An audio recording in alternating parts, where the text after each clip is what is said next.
मौजूद थे। राज साहब हमारे साथ हैं। यहाँ पर एक अहम खबर आपको दें कि पीपल्स पार्टी की धमकी काम कर गई। नून लीग ज़िमनी इंतखाब में हिस्सा नहीं लेगी। तमाम लीगी उम्मीदवार कागजात नामजदगी वापस लें।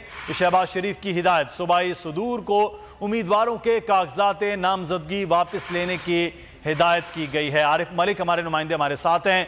आरिफ, तो पीपल्स पार्टी की धमकी भी काम कर गई है। नून लीग भी अब ज़िमनी इंतखाब में हिस्सा नहीं लेगी। तमाम लीगी उम्मीदवार कागजात नामजदगी वापस लें। शहबाज शरीफ की हिदायत। सूबाई सदूर को उम्मीदवारों के कागजात नामजदगी वापस लेने की भी हिदायत की गई है। ज़िमनी इलेक्शन कौमी असम्बली के जो होने जा रहे थे, तसव्वुर हो रहा था कि शायद तमाम की तमाम PDM पाकिस्तान तहरीक इंसाफ के मद्दे मुकाबिल हो। पहले पाकिस्तान पीपल्स पार्टी को यह कायल किया जा रहा था आप इलेक्शन में ना हो, और अब पाकिस्तान पीपल्स पार्टी की भी धमकी काम कर गई है। नून लीग ने यह फैसला किया है और शहबाज शरीफ ने तमाम सदूर को यह कहा है कि तमाम उम्मीदवारों के कागजात नामजदगी वापस लिए जाएं।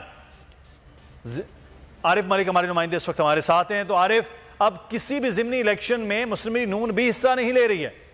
जी, PMLN ने जब डिसाइड किया कि जो ज़िमनी इलेक्शन है, खाली नशिस्तें हुई हैं, उसके अंदर PMLN किसी भी इंतखाबात में हिस्सा नहीं लेगी और ये फैसला शहबाज शरीफ ने लिया है। और शहबाज शरीफ पार्टी सदर है, उन्होंने हदायत जारी की है कि तमाम जो नून लीगी उम्मीदवारों ने जो कागजात नामजदगी जमा करवाए थे वो वापस लिए जाएं और तमाम सूबाई सदूरों को उम्मीदवारों को जमा करवा के कागजात नामजदगी वापस लेने की हदायत की है। तो ये इस वक्त सूरत हाल है जो PMLN इस वक्त गुमगू की सूरत इख्तियार करती जा रही है। जैसे पहले उन्हें जमा करवाए थे, लेकिन अब हदायत पार्टी सदर की जानिब से करवाई गई है कि तमाम जो उम्मीदवार हैं जिन्होंने ज़िमनी इंतखाबात में हिस्सा लेना था वो आप अपने कागजात नामजदगी वापस लें। ठीक है आरिफ मलिक, हमें तफसीलात से आप आगाह कर रहे थे, बहुत शुक्रिया आपका।